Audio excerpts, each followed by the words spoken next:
चलिए देखिए, आज की सवाल में हमारा चैप्टर चल रहा था वृत्तों से संबंधित क्षेत्रफल। उसमें सवाल नंबर 8 पे दिया है, एक वृत्त का व्यास 16 सेंटीमीटर है, इसकी एक जीवा PQ केंद्र पर 60 डिग्री का कोण बनाती है, तो इस प्रकार निर्मित वृत्तखंड का क्षेत्रफल ज्ञात करिए। तो हम क्या बनाएंगे, इसमें एक वृत्त बना लीजिए आप। कह रहा है कि इसमें एक जीवा है, कोई एक जीवा बना लीजिए, मान लेते हैं AB है, केंद्र पर 60 डिग्री का कोण बना रही है, तो हम इसके द्वारा बनाया गया कोण 60 डिग्री कर देंगे। AB जीवा केंद्र पर 60 डिग्री का कोण बनाती है, इस प्रकार निर्मित दीर्घ वृत्तखंड का क्षेत्रफल। दीर्घ वृत्तखंड कौन है? देखो, लघु वाला तो ये है ना, लघु वाला ये है, तो दीर्घ वाला, पूरे वृत्त में से लघु वाले को घटा दोगे तो दीर्घ वाला आ जाएगा। तो सबसे पहले हम वृत्त का क्षेत्रफल निकालेंगे। किसका निकालेंगे भाई? वृत्त का क्षेत्रफल निकालेंगे। तो सबसे पहले आप वृत्त का क्षेत्रफल निकालो, जहां व्यास दिया है,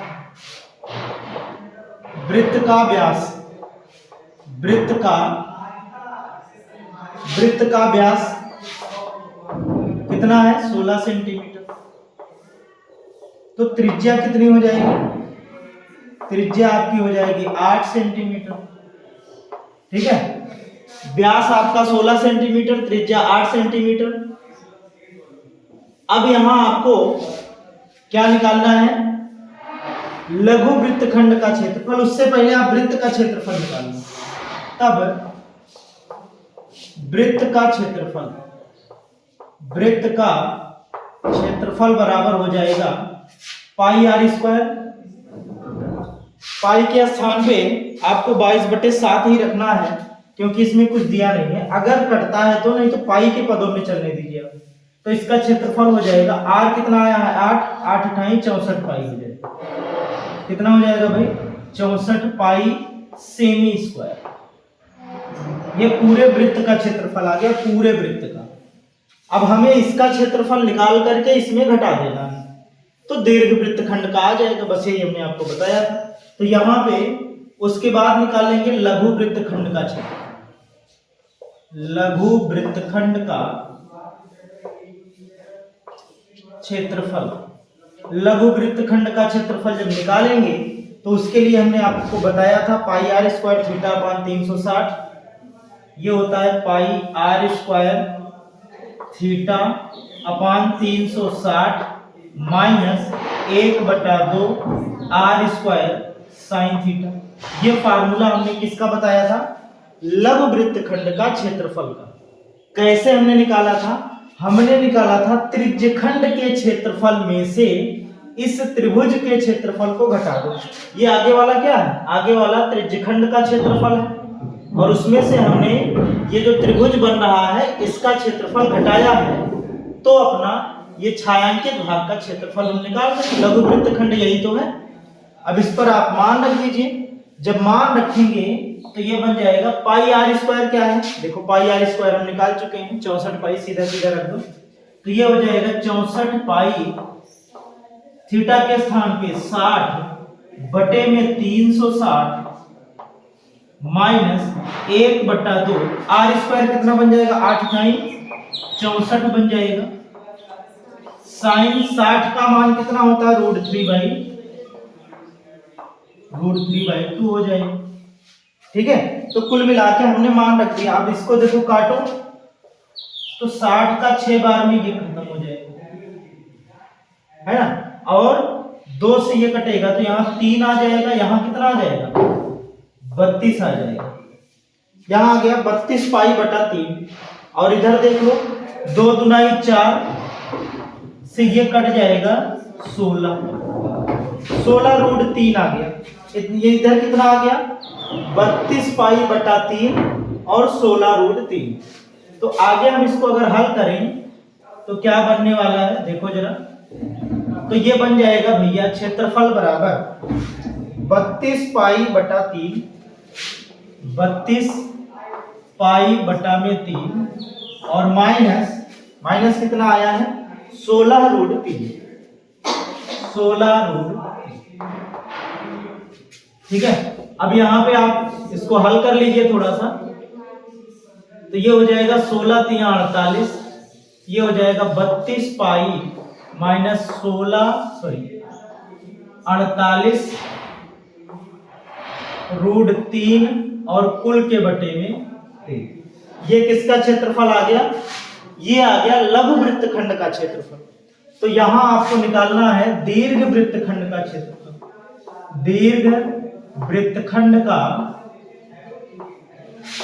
क्षेत्रफल बराबर कितना हो जाएगा, पूरे वृत्त का क्षेत्रफल कितना आया है 64 पाई पाई स्क्वायर, 64 पाई सेमी स्क्वायर हो गया। उसके बाद माइनस करना है कौन, लघु वृत्तखंड का क्षेत्रफल, ये है भैया 32 पाई माइनस 48√3 बटे में 3। हल कर दीजिए तो ये कितना बन जाएगा, 64 में 3 का गुना हो जाएगा तो 3 चौक 12, 3 छंग 18, 19, 192 पाई माइनस 32 पाई और ये प्लस बन जाएगा, इस माइनस की वजह से प्लस 48√3 और कुल के बटे में कितना चलेगा 3 चलेगा। अब यहाँ देखो 192 में से 32 घट जाएगा तो घटाओ तो ये कितना हो जाएगा 160 पाई, 160 पाई और प्लस 48√3 बटे में 3। अगर आप चाहो तो यहाँ से 16 आपका क्या हो जाएगा कामन, वैसे 16 कामन नहीं करना है, जो 3 से कटे वो आपको कामन करना है। ठीक है, तो 3 यहाँ बनेगा कामन, 3 5 15 नहीं बनेगा, तो कुल मिला के यही आप क्या लिख देंगे, आंसर लिख देंगे, बस ज्यादा होता है। इतना सेमी स्क्वायर आपका क्या बन जाएगा, इतना सेमी स्क्वायर आपका ये दीर्घ वृत्तखंड का क्षेत्रफल बन जाएगा। ठीक है, बस इतना आप में अभी और क्या कर सकते हो, आप पाई का मान रख सकते हो और उसके बाद √3 का मान रख सकते हो, बस उसके अलावा और कुछ इसमें और नहीं कर सकते, या फिर इसी को आप आंसर बताइए सबसे बढ़िया। तो इस सवाल को आप नोट कर लें, बिल्कुल आसान सवाल है। हमने किया क्या है भाई, एक बार समझ लेंगे। व्यास हमें दिया था, त्रिज्या निकाल लिया क्योंकि हमें त्रिज्या की जरूरत पड़ती है। उसके बाद हमें दीर्घ वृत्तखंड का क्षेत्रफल पूछ रहा था, तो लघु वृत्तखंड का क्षेत्रफल हमें निकालना पड़ेगा, इसलिए हमने लघु वृत्तखंड का क्षेत्रफल निकाल लिया। और उसके बाद वृत्त का क्षेत्रफल भी निकालना पड़ेगा, तब हम वृत्त के क्षेत्रफल में से लघु वाले को घटाएंगे तो दीर्घ वाला आएगा। तो हम वृत्त का क्षेत्रफल निकाले, 64 पाई आया। लघु वृत्तखंड का क्षेत्रफल कितना आया भाई, 32 पाई माइनस 48√3 बटा 3। फिर उसके बाद दीर्घ वृत्तखंड का क्षेत्रफल जब निकालेंगे तो 64 पाई, मतलब वृत्त के क्षेत्रफल में से माइनस करेंगे लघु वृत्तखंड का क्षेत्रफल और हल करके अपना आंसर निकालेंगे। अगर इसके आगे आप निकालना चाहते हो तो पाई का मान 3.14 रख देना, इसका मान 1.73 रख देना, उसके बाद हल करके गुणा करके आप पॉइंट में मान निकाल सकते हो इस तरीके से। ठीक है, तो इसको नोट कर लो, ये सवाल नंबर 8 है अपनी। फिर आगे आपको सवाल बताते हैं। अगली सवाल है, एक वृत्ताकार ब्रूच को चांदी के तार से बनाया जाना है जिसका व्यास 35 mm है। वृत्ताकार ब्रूच का व्यास, वृत्ताकार ब्रूच का व्यास, व्यास कितना है 35 mm है, 35 mm व्यास है। तो इसकी त्रिज्या कितनी बन जाएगी, त्रिज्या इसकी बन जाएगी 35 बटा 2 mm, ये त्रिज्या बन गई। अब कह रहा है कि तार को वृत्त के 5 व्यासों को बनाने में भी प्रयुक्त किया गया है, जो उसे 10 बराबर त्रिज्य खंडों में विभाजित करता है, जैसा कि आकृति में दर्शाया गया है। तो ज्ञात कीजिए कि देखो आकृति कैसी बनी है, उसको हम बना लेते हैं। एक व्यास ये खींचा गया है, दूसरा ये खींचा गया है, 3 व्यास हो गया, 4 व्यास हो गया और 5 व्यास हो गया। 5 व्यास खींचे गए हैं। इन पांचों व्यासों को बनाने में और ये वृत्ताकार पथ बनाने में चांदी के तार का यूज किया गया है। तो पहला क्वेश्चन ये कह रहा है कि कुल वांछित चांदी के तार की लंबाई बताओ आप। कुल तार की लंबाई कहां कहां तार लगा है भाई? एक तो परिधि पर लगा है, वृत्त की परिधि पर, दूसरा 5 व्यास बने, तो 5 व्यास की लंबाई, एक व्यास की लंबाई 35 mm, तो 5 की 35 में 5 का गुणा कर देंगे। उसके बाद वृत्त की परिधि निकालेंगे। वृत्त की परिधि कब आएगी? जब हमें वृत्त की त्रिज्या मालूम रहेगी। त्रिज्या मालूम है तो यहां पे लिखना पहला कुल वांछित तार की लंबाई क्या बनेगी? तार की लंबाई वृत्त की परिधि मतलब 2 पाई r बनेगी और प्लस 5 गुणे व्यास बनेगी 2r। ठीक है, 2 पाई r बनेगी और प्लस 5 गुणे व्यास बनेगा। ये कुल वांछित तार की लंबाई आ जाएगी। अब यहां से देखो 2r कॉमन बन रहा है, 2r कॉमन कर लो, 2r कॉमन कर लो तो ये कितना बन जाएगा भाई? पाई प्लस 5, पाई प्लस मान रख दीजिए तो ये हो जाएगा r कितना है? 35/2 है, 2 से 2 कट जाएगा, या फिर 2 गुणे 35/2।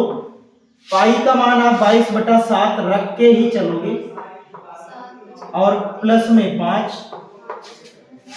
2 से 2 कट जाएगा, इधर 35 आ गया और इधर 7 बचे 35 और 22, 35 20 55 2 57 बटे में 7। ठीक है, तो ये 7 से कट जाएगा 5 बार में, 5 से गुणा कर दो, ये 5 सते 35, 5 पचम 25, 25 3 28। इतना mm आपका आ जाएगा, इतना mm कुल तार की लंबाई आ जाएगी जिससे ये वृत्ताकार ब्रूच बना हुआ। कुल तार की लंबाई 285 mm आएगी। उसके बाद आपसे सेकंड में क्या पूछा है? सेकंड सवाल में कहा है कि ब्रूच के प्रत्येक त्रिज्यखंड का क्षेत्रफल निकालो, प्रत्येक का। तो भाई 5 व्यास खींचे हो तो 1 2 3 4 5 6 7 8 9 10 10 त्रिज्यखंड बन गए। एक निकालोगे उसके बाद 10 से गुणा कर दोगे। तो सबसे पहले एक त्रिज्यखंड निकालने के लिए हमें क्या क्या चाहिए? हमें r चाहिए क्योंकि पाई r स्क्वायर थीटा होता है, उसके बाद थीटा चाहिए। तो कुल कोण कितना होता है चारों तरफ का? 360। तो एक त्रिज्यखंड का कोण 10 से भाग कर देंगे, 36 डिग्री आएगा। कितना आएगा? 36 डिग्री। तो यहां पे लिखना एक त्रिज्यखंड का कोण, एक त्रिज्यखंड का कोण बराबर 360 बटे में 10। कितना आ जाएगा? 36 डिग्री। ठीक है, एक त्रिज्यखंड का कोण 36 डिग्री आ गया। उसके बाद त्रिज्या हमारी कितनी है? त्रिज्या अपनी है भैया 35/2। ठीक है, पाई r स्क्वायर थीटा अपान 360 काम हो जाएगा। अब इसलिए कुल त्रिज्यखंड का क्षेत्रफल, त्रिज्यखंड का क्षेत्रफल, कुल त्रिज्यखंड का क्षेत्रफल क्या हो जाएगा भाई? कुल त्रिज्यखंड का क्षेत्रफल ये बन जाएगा 10 गुणे, क्योंकि 10 त्रिज्यखंड है अपने पास, इसीलिए 10 गुणे 1 का क्षेत्रफल कितना बनता है? पाई r square theta upon 360 cut जाएगा, 36 आ गया। अब आप क्या करेंगे? मान रख देंगे भाई। तो मान हम ऊपर रख देते हैं या फिर यहां एक बार देख लीजिए, उसके बाद क्या बन जाएगा देखो। पाई आर स्क्वायर है, तो पाई का मान 22/7 आप रख दीजिए। और आर कितना है भाई, आर आपका बना है 35/2, तो 2 बार 35/2 गुणे 35/2 बन जाएगा। और थीटा कितना है 36 है, 36 डिग्री है ना, 36 डिग्री। और कुल के बटे में कितना बचा है, 36 ही बचा है, तो 36 से 36 तो कट जाएगा, 7 से ये कट जाएगा 5 बार में, और 2 से ये कट जाएगा 11 बार में। अब आप इनका गुणा कर लीजिए, अपने पास क्या बचा, इधर देख लो, ये बचा 11 गुणे 5 गुणे 35 बटे में 2, गुणा कर दीजिए तो ये बन जाएगा 11 का इसमें करो, 11 पचे 55, 11 तिया 33, 33 5 38, और गुणे में 5 बटे में 2, इसका गुणा कर देंगे तो ये हो जाएगा 5 पचम 25, 5 अठे 40, 40 2 42, 5 तिया 15, 15 4 1925 बटा में 2। आंसर आपका क्या बनने वाला है, 2 9 18, 2 6 12, 2 गुना 4, 2 पंचे 10 mm स्क्वायर। इतना आपका फाइनल आंसर बन जाएगा। 10 त्रिज्यखंडों का क्षेत्रफल मिल करके कितना बनेगा, 962.5 mm स्क्वायर आपका ये आंसर बन गया। चाहो तो आप ऐसे भी कह सकते थे, क्योंकि 10 त्रिज्यखंड मिलके पूरा वृत्त बना रहे है ना, तो आप सीधा सीधा वृत्त का ही क्षेत्रफल निकाल लोगे, तब भी आपका यही आएगा। सीधा सीधा वृत्त का क्षेत्रफल निकालेंगे तो पाई आर स्क्वायर आएगा, और पाई आर स्क्वायर अगर आप ध्यान दें तो सब कुछ कटने के बाद पाई आर स्क्वायर ही बच रहा है ना। लास्ट में यहाँ 36 रखोगे, 36 से 36 कटेगा, यही इतना बच रहा, तो पाई आर स्क्वायर ही कुल मिला के है, क्योंकि 10 त्रिज्यखंड मिला करके पूरा वृत्त बनाया जा रहा है। तो इस तरीके से दोनों सवाल आपके हो गए हैं, इनको आप नोट कर लीजिए। ये सवाल नंबर 10 है, इसको आप नोट कर लीजिए। उसके बाद फिर अगली सवाल को बताते हैं। अगली जो सवाल है, अगली सवाल में एक वृत्त के चतुर्थांश का क्षेत्रफल ज्ञात करना है, जिसकी परिधि दिया है 22 सेंटीमीटर। तो वृत्त की परिधि कितना दिया है, वृत्त की परिधि आपका दिया है 22 सेंटीमीटर दिया है। परिधि मतलब 2 पाई आर, 22 सेंटीमीटर है, तो ये 11 हो जाएगा, ठीक है। और इसको आप रखोगे तो r बराबर 11 गुणे 7/22, ये 2 हो जाएगा, 7/2 आपका क्या आ जाएगा, त्रिज्या आ गई। उसके बाद कह रहा है कि वृत्त के चतुर्थांश का क्षेत्रफल, मतलब वृत्त का क्षेत्रफल बटे में 4। तो यहाँ पे वृत्त के चतुर्थांश का क्षेत्रफल, चतुर्थांश का क्षेत्रफल बराबर हो जाएगा पाई आर स्क्वायर बटे में 4। पाई 22/7, आर 7/2, 7/2 और बटे में 4। ये कट जाएगा, यहाँ से 11 हो जाएगा, 11 सते 77 और बटे में 2 चौक 8, इतना सेमी। ठीक है, बहुत आसान सवाल थी। इसमें वृत्त के चतुर्थांश का क्षेत्रफल पूछा था, तो हमने वृत्त का क्षेत्रफल निकाल के बटे 4 कर दिया। ठीक है, बाकी आगे सवाल आप करिएगा, अब कल की क्लास में देखेंगे। आज बस इतना ही रखिए।